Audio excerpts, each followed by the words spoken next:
નરસિંહ મહેતાને આજે આપણે વંદન કરીએ.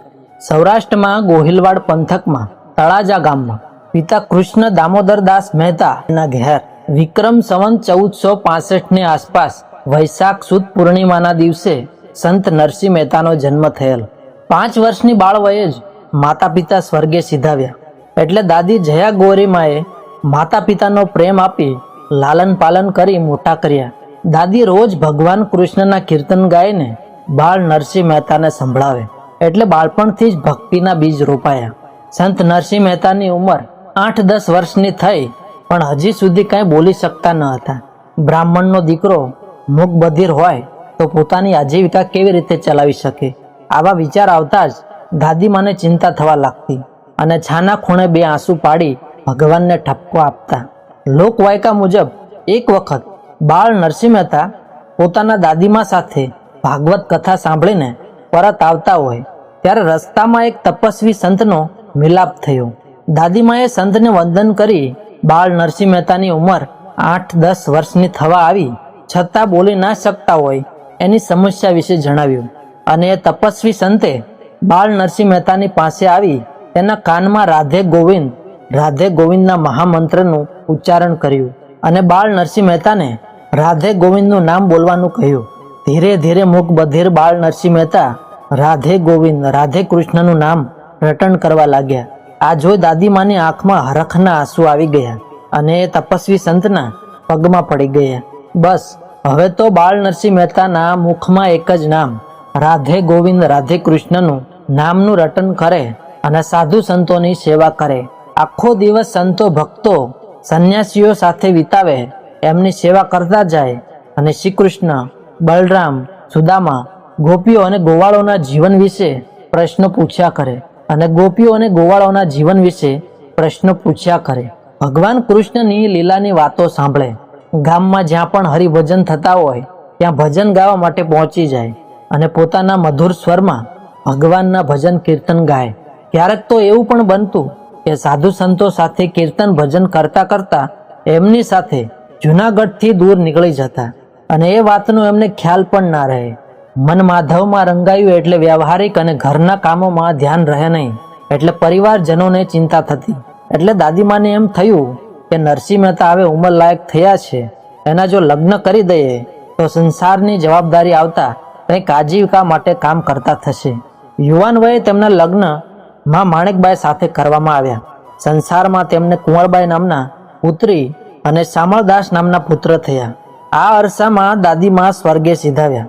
એટલે સંસ્કારી અને સુશીલ માં માણેકબાઈએ ઘરનો બધો વ્યવહાર પોતાના સિરે ઉપાડી લીધો. નરસિંહ મહેતાને તો કોઈ આજીવિકા ન હતી, એટલે તેમના પરિવારની ભરણ પોષણની જવાબદારી ભાઈ બંસીધર અને ભાભી પર હતી. ભાભી સ્વભાવે થોડા આકરા, એટલે નરસિંહ મહેતા કાંઈ કામ ન કરે એ જોઈ ના શકે. તેઓ નરસિંહ મહેતા અને તેમના પરિવારને ક્યારેક આકરા શબ્દો પણ કહેતા. નરસિંહ મહેતા તો પોતાની મસ્તીમાં રહેતા, પણ માં માણેકબાઈ મનમાં મૂંઝાતા. એક દિવસ તો નરસિંહ મહેતાના ભાભીએ ખૂબ ગુસ્સે થઈને ભક્તિ અને ભગવાનની આકરા શબ્દોમાં નિંદા કરી. પોતાના ભગવાન અને ભક્તિનું આવું અપમાન સંત નરસિંહ મહેતાએ સાંભળતા જ અંતરમાં ઊંડો ઘા થયો. ભગવાનનું આવું અપમાન સંત નરસિંહ મહેતા સહન ન કરી શક્યા અને તેમણે સંસારનો ત્યાગ કરી પ્રભુ પ્રાપ્ત કરીશ અથવા જીવનને પ્રભુ ચરણોમાં અર્પિત કરીશ આવો મનમાં સંકલ્પ લઈને ઘરનો ત્યાગ કરી નીકળી ગયા. ગામથી દૂર જંગલ તરફ ચાલવા લાગ્યા. જંગલ તરફ રસ્તામાં તેમને એક જૂનું ખંડિયાર દેખાયું અને જોયું તો ત્યાં તેમણે એક શિવલિંગ નજરે પડ્યું. શિવલિંગ જોઈને ભગવાન ભોળાનાથ પ્રત્યે ભાવ જાગ્યો. સાફ સફાઈ કરી શિવલિંગની પૂજા ભક્તિમાં લીન બની ગયા. 7 દિવસ સુધી ખાધા પીધા વિના શિવની આરાધનામાં લીન થઈ ગયા. ભગવાન ભોળાનાથ પ્રસન્ન થયા અને સંત નરસિંહ મહેતાને ભગવાન કૃષ્ણની રાસલીલાના દર્શન કરાવ્યા. ભગવાન કૃષ્ણની આજ્ઞાથી લોકોને ભક્તિનો સાચો માર્ગ દેખાડવા સંસારમાં પરત ફર્યા. સંત નરસિંહ મહેતાના ભગવાન ભોળાનાથની કૃપાથી અંતરના કપાટ ઉઘડી ગયા. ભાભીનું મહેણું સંત નરસિંહ મહેતાને ભગવાન પ્રાપ્ત કરવાનું નિમિત્ત બની ગયું. ઘેર આવી ભાભીનો ખૂબ ખૂબ આભાર માન્યો. ભાભીના ચરણ સ્પર્શ કરીને ભાવ વિભોર થઈને કહ્યું, તમે મારા પર ઉપકાર કરી મને પ્રભુનો ભેટો કરાવ્યો.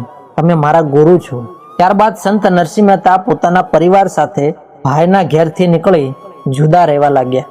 એમ કહેવાય છે કે પોતાના પરિવાર સાથે ધર્મશાળામાં રહેવા ગયા. 2 દિવસ ધર્મશાળામાં ભોજન વિના વિતાવ્યા. માં માણેકબાઈ ચિંતા કરે છે કે હવે ક્યાં જઈશું, શું કરશું. બરોબર તે જ દિવસે એક માણસ ધર્મશાળામાં આવી અને નરસિંહ મહેતાને કહ્યું, હું તમને જ શોધતો હતો. મારા ઘેર ભાગવત કથા છે તો તમારે આવવાનું છે. યજમાનનું નિમંત્રણ સ્વીકારી અને તેમની સાથે જઈ ભાગવત કથા કરી શ્રોતાઓને રસ તરબોળ કરી દીધા. કથાની સમાપ્તિ પર એ સજ્જન ભક્તે નરસિંહ મહેતાને રહેવા માટે ઘર દાનમાં આપ્યું. ત્યારબાદ તો સંત નરસિંહ મહેતાના જીવનમાં આવી અસંખ્ય ઘટનાઓ બની. એક યા બીજી રીતે સતત ભગવાનની મદદ મળતી રહી. જેમ કે શામળાશાના વિવાહ, પિતાનું શ્રાદ્ધ, કુંવરબાઈનું મામેરું.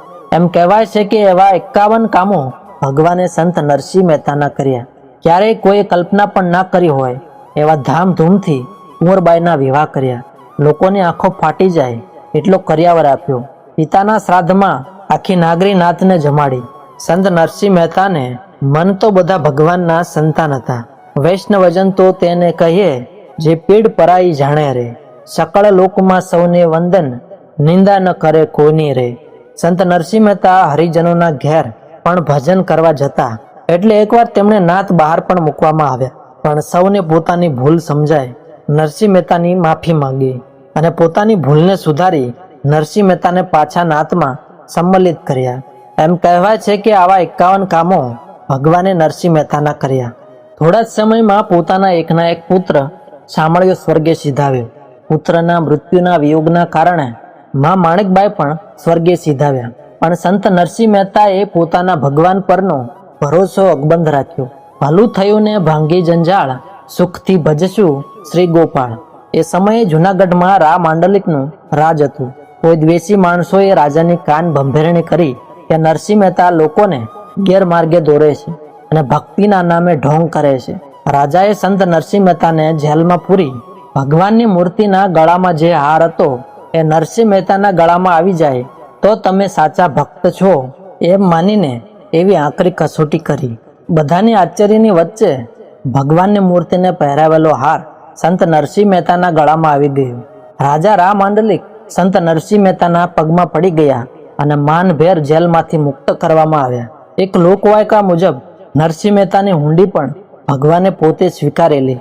સંત નરસિંહ મહેતાની રચનાઓ જોઈએ તો શામળદાસનો વિવાહ, મામેરું, જારીના પદો, હારમાળાના પદો, રૂકમણી વિવાહ, સત્યભામાનું રૂસણું, દ્રૌપદીની પ્રાર્થના, પિતાનું શ્રાદ્ધ, વૈષ્ણવજન, શ્રી કૃષ્ણ જન્મ વધાય, ભોળી ભરવાડણ, આજની ઘડી રળિયામણી, સુદામા ચરિત્ર, શ્રી કૃષ્ણની બાળલીલા, શ્રી કૃષ્ણની રાસલીલા, શ્રી કૃષ્ણ વિહાર, સહસ્ત્રપદી રાસ, દ્વાદશ માસ, અંતર ધ્યાન સમયના પદ, બાળલીલા, ચાતુરી 36, ગોવિંદ ગમન, ચાતુરી 16, દાંડલીલા, વસંત વિલાસ, શૃંગાર, જ્ઞાન, વૈરાગ્ય, ભક્તિ, હિંડોળા જેવી અનેક રચનાના રચયિતા.